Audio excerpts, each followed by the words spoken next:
You've been lied to about Canadian National 6400, not by me, not by historians, but by 100 clickbait titles that call it the monster experiment nobody wanted. Here's what really happened. May 17th, 1939, Quebec City Harbour. A British monarch steps onto Canadian soil for the first time in history. King George VI and Queen Elizabeth are about to embark on a month-long journey across an entire nation. 28 days, 15,000 kilometres, one railway system, and waiting for them at the station, gleaming in fresh royal blue paint trimmed with gold leaf, is locomotive number 6400. This wasn't some reject, this wasn't a failure, this was the locomotive they trusted with a king. But the story starts 3 years earlier, in a place most people would never connect to railroad engineering, a wind tunnel. In 1936, scientists at the National Research Council of Canada had a problem. Steam locomotives were choking their own crews. Smoke and exhaust would swirl back around the cab, blinding engineers, poisoning the air. Men were getting sick. Visibility was dangerous. Something had to change. So they built a wind tunnel. They tested dozens of designs. They measured airflow patterns with instruments that had never been pointed at a locomotive before. And what they discovered would reshape Canadian railroading forever. The answer wasn't bigger smokestacks, it wasn't filters or fans. It was curves, streamlining, a semi-aerodynamic body that would slice through air instead of battling it. Smooth metal panels, tapered edges, a locomotive that looked like it belonged in 1950, not 1936. On June 12, 1936, Montreal Locomotive Works delivered the first result, Canadian National 6400, the first streamlined steam locomotive ever built in Canada. U4A class, 484-wheel arrangement. Northern type, though Canadians called them confederations.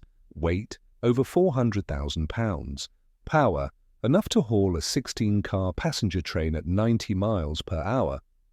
And 3 years later, this machine, this supposed experiment, would be entrusted with the most important assignment any locomotive in the British Empire had ever received. So let me tell you what really happened to CN 6400, because the truth is so much better than the lie. To understand why 6400 mattered, you need to understand what Canadian railroading looked like in the 1930s. This was the Depression, millions out of work, banks failing, factories closing. But the railroad was still the backbone of a nation. If you wanted to cross Canada from Halifax to Vancouver, 5,000 kilometers of mountains, prairies, forests and rock, you took a train.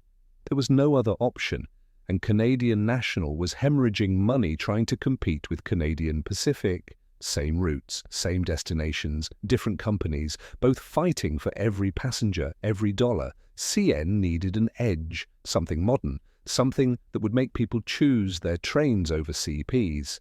Enter streamlining. You have to remember this was 1936. The future was being sold everywhere. Art Deco buildings, Zeppelins, streamlined cars with teardrop shapes. Even pencil sharpeners were being redesigned to look fast. The world was obsessed with speed, with progress, with looking forward instead of back. And in the United States, this obsession had already hit the rails. Burlington's Zephyr, Milwaukee Road's Hiawatha, Union Pacific's City trains, gleaming silver and chrome, shaped like bullets, racing across the plains at speeds that seemed impossible. Canada had nothing like that. Canadian locomotives were workhorses, functional, powerful, but they looked like something out of 1900. So when the National Research Council offered to help design something new, CN jumped at it. 5 locomotives, numbers 6400 through 6404, semi-streamlined. Not full shrouding like the Americans. Canadian engineers wanted access to the machinery for maintenance, but enough curves and panels to look modern, to look fast, and critically to solve that smoke problem. The wind tunnel tests proved it. Air flowing over the new body would lift exhaust up and away from the cab. Engineers could see, breathe, work safely. This wasn't just about looks, this was about making a better machine. June 1936, the first one rolls out of Montreal Locomotive works, olive green paint, elegant curves, a massive machine that somehow looked lighter than it was, but it was still just a locomotive, still unproven, still an experiment, in a way. And then someone had an idea that would change everything. Before we continue, if you're enjoying this deep dive into railroad history that actually gets the facts right, hit that subscribe button. We're correcting misconceptions and telling the real stories behind engineering legends. New video every week. Now back to 6400. 1937 and 1938. CN 6400 goes to work. Not on royal trains, not on special occasions. On regular passenger service. Toronto to Montreal, Montreal to Ottawa. The routes where CN needed to impress people, where businessmen and families would see this gleaming modern machine and think Canadian National is the future. And it worked. The locomotive performed beautifully. The smoke clearance system was flawless. Maintenance crews loved it. Those semi-streamlined panels came off easily, giving full access to the running gear. None of the nightmares American railroads were having with their fully shrouded engines. Speed trials showed it could hit 90 miles per hour without breaking a sweat. Fuel efficiency was good, reliability was excellent. By 1938, CN had 4 more sisters running, 6401, 6402, 6403, 6404. The U4A class was a success. But then something bigger came along, something that would put 6400 in the history books forever. King George VI and Queen Elizabeth were coming to Canada.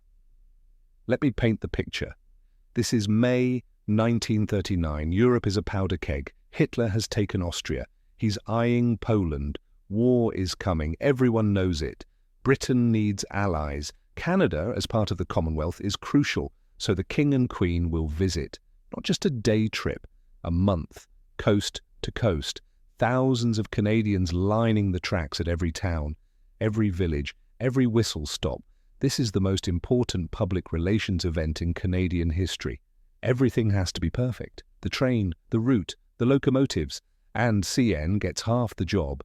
Canadian Pacific will handle the western leg, pulling the Royal train with one of their own streamlined Hudsons, locomotives that would later be called Royal Hudsons because of this very trip. But CN gets the eastern sections, Ontario and Quebec, the most populated parts of the country, where the most people will see the train. They need a locomotive that looks worthy of a king. Something modern, something that represents the best of Canadian engineering, something that says this is what we can do. They choose 6400 and they give it a makeover that turns it into rolling royalty. The transformation takes weeks. 6400 is pulled into the shops. The olive green paint is stripped off. In its place, a stunning royal blue enamel, not navy, not dark, a brilliant deep blue that catches light like water, gold leaf striping along the running boards, gold trim on the cylinders, polished brass fittings, chrome accents, and on the front, just below the headlight, they mount the royal coat of arms, hand-painted, intricate. The lion and the unicorn, the crown, the motto, Dieu est mon droit. When it rolls out of the shops, 6400 is the most beautiful locomotive in North America. May 17, 1939, the Empress of Australia docks in Quebec City. King George VI and Queen Elizabeth step onto Canadian soil. Prime Minister Mackenzie King greets them. Crowds cheer, flags wave, and waiting at the rail yard is the royal train. 12 cars, blue and silver, observation platform at the rear, and at the front, 6400, gleaming in the afternoon sun. The king is a railroad enthusiast. He doesn't just wave from the platform. He climbs into the cab. He asks questions. He wants to know how it works, how fast it can go, what the semi-streamlining does for airflow. The engineer, probably terrified, explains the wind tunnel research, the smoke deflection, the roller bearings from Sweden. George VI is impressed, and then they depart.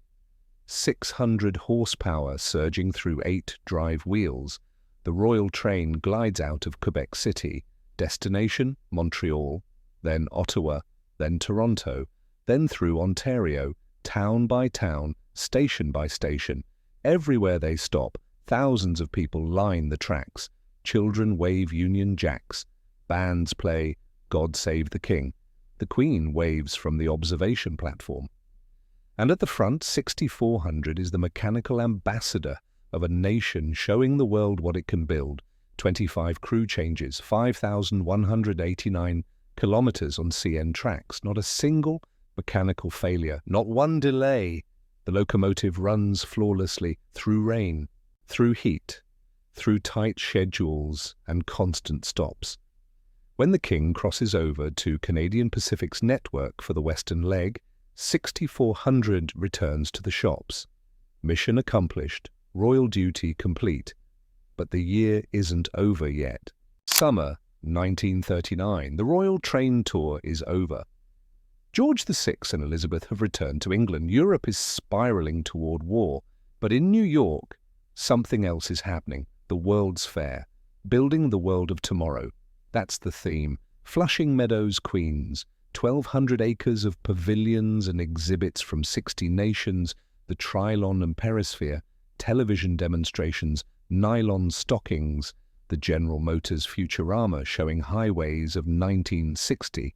45 million people will visit over 2 seasons, and in the transportation zone, there's a railroad exhibition. Not just static displays, not just models. A 3,000-seat outdoor theatre where actual locomotives perform in a live spectacle called Railroads on Parade. It's insane. Kurt Weill composes the music. 250 singers and dancers, horses, cattle, stagecoaches, and 12 real steam locomotives rolling on and off a multi-track stage, acting out the history of American railroading from the 1820s to 1939, from the Stourbridge Lion to the Tom Thumb to the streamliners of the modern age. And Canada wants in. CN 6400, still in its royal blue livery, is shipped south. Still wearing the coat of arms, still gleaming like a jewel. It arrives in New York and joins the cast alongside Pennsylvania Railroad's massive S1 duplex, the biggest steam locomotive ever built, and New York Central's streamlined Hudson and a dozen historic machines. But 6400 holds its own because it represents something different. It's not American bravado, it's Canadian precision, understated elegance, a machine that looks fast without screaming about it, that works perfectly without breaking down, that carried a king and never faltered. Millions of fairgoers see it, photography exhibitions feature it, newspapers write about it. For a country still recovering from the Depression, for a nation about to enter a world war, CN 6400 becomes a symbol, not of military might, not of industrial excess, but of quiet, competence, of doing something right. And when the fair closes in October 1940, 6400 goes home, back to Canada, back to work. No longer royal blue, it's repainted in CN's standard olive green. The coat of arms comes off, the gold trim is removed. It's just a locomotive again. Quick reminder, if this video is changing how you see CN 6400, drop a like. It helps more people find the truth instead of clickbait.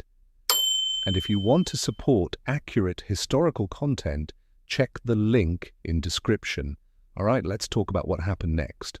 The 1940s and 1950s, 6400 returns to regular passenger service, but the world is changing. World War II hits. Canadian railroads run at maximum capacity, moving troops, supplies, equipment. 6400 hauls military trains, hospital trains, munitions. It works hard, but so does every locomotive on the network.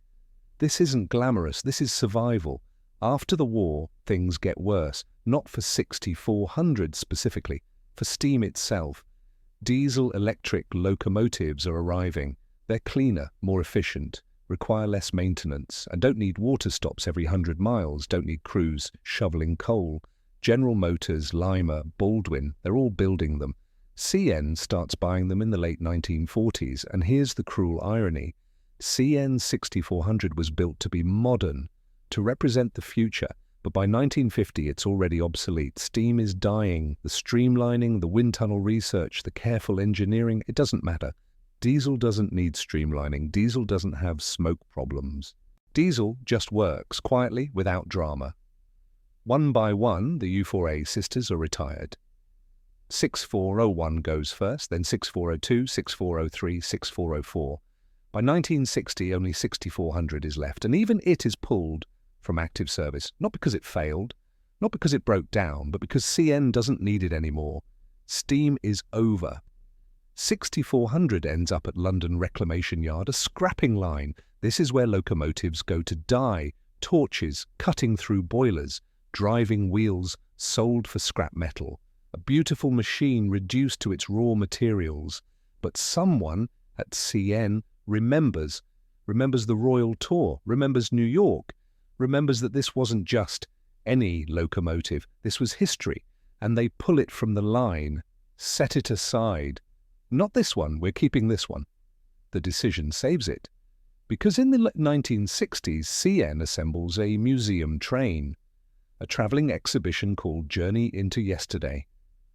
Old locomotives and rolling stock, touring Canada, showing people what railroading used to be. 6400 joins the fleet. Still functional, still steaming, still pulling cars through small towns where old men remember seeing it when they were boys. But even that ends. 1967, Canada's centennial. The country is celebrating 100 years of Confederation, and the Canada Science and Technology Museum opens in Ottawa, brand new building, ready for exhibits. CN donates 6400 permanently. So let's talk about what actually happened to CN 6400. Not the myth, not the monster experiment nobody wanted, the truth. The truth is this: CN 6400 was built in 1936 as a solution to a real problem, smoke clearance. It was designed using legitimate scientific research, wind tunnel tests, aerodynamic principles, and it worked. The locomotive performed exactly as intended, better even. It was chosen not as a desperate gamble, but as the best option. To pull the Royal Train in 1939, it succeeded. No breakdowns, no failures, a flawless performance under the most scrutinous conditions imaginable. It was featured at the 1939 World's Fair, representing Canadian engineering to the world. Again, success. It stood alongside the biggest, most powerful American locomotives and didn't look out of place. It worked regular service for 2 decades, reliably, efficiently. It wasn't scrapped because it failed. It was retired because the entire industry moved to diesel. Every steam locomotive faced the same fate. And it was saved. Deliberately, intentionally, because people recognized its significance, because it mattered. Today, CN 6400 sits in the Canada Science and Technology Museum in Ottawa, perfectly preserved, still in museum quality condition, still wearing that same semi-streamlined body that made it famous. You can walk right up to it, see the driving wheels, read the number plate, touch the metal that carried a king. It's the only surviving U4A class locomotive. Its 4 sisters, 6401, 6402, 6403, 6404, were all scrapped in the early 1960s. Only 6400 made it, and here's what that tells us. The monster experiment narrative is a lie. This was never a monster. It was never unwanted. It was a brilliant piece of engineering that succeeded at everything it was built to do. It just had the misfortune of being built at the end of the steam era, when technological change was moving faster than anyone expected. But that doesn't make it a failure. That makes it a testament to a moment in time when Canadian engineers looked at a problem, applied science, built a solution, and created something beautiful. That's the real story. Here's what haunts me about CN 6400. We live in an age where everything has to be a catastrophe. Every headline screams disaster. Every story needs a villain, a failure, a lesson in hubris. Monster experiment. Nobody wanted. We've trained ourselves to expect that narrative. But what happens when the real story is just good? When something works, when engineers solve a problem, build a machine and it performs exactly as designed. That doesn't get clicks, that doesn't go viral. So we invent drama where none exists. CN 6400 did its job. It carried passengers safely. It pulled a royal train without incident. It represented a nation at a World's Fair. It was retired when technology changed, not when it failed. And it was preserved because people valued it. That's not exciting. That's not a disaster. But it's the truth, and I think the truth is worth telling. Because here's what 6400 actually represents. It's a reminder that sometimes the best engineering is quiet. It doesn't explode. It doesn't fail spectacularly. It just works day after day, year after year, doing what it was built to do. The wind tunnel research that shaped 6400's design influenced locomotive engineering across North America. Other railroads looked at CN's success and adopted similar principles. The smoke clearance problem that plagued steam locomotives for decades was solved, not dramatically, not with fanfare, but solved. And when diesel took over, it wasn't because steam failed, it was because technology moves forward, always. The best steam locomotive in the world couldn't compete with the worst, diesel electric. That's not a commentary on 6400, that's just progress. So when you see that locomotive in Ottawa, if you ever get the chance, don't think of it as a failure. Don't see it as a monster experiment. See it as what it really was, triumph of Canadian engineering. A machine that carried a king, wowed a World's Fair, and did its job for 24 years without complaint. See? It is proof that sometimes doing things right is enough, even if it doesn't make a good headline.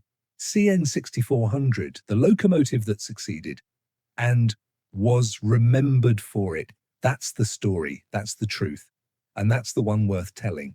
If you made it this far, you care about getting history right. So here's what I need from you. Share this video. Send it to anyone who's ever told you CN 6400 was a failure. Let's replace the myth with the truth. And check out the resources in the description. Library and Archives Canada has incredible photographs of this locomotive. Thanks for watching. See you in the next one.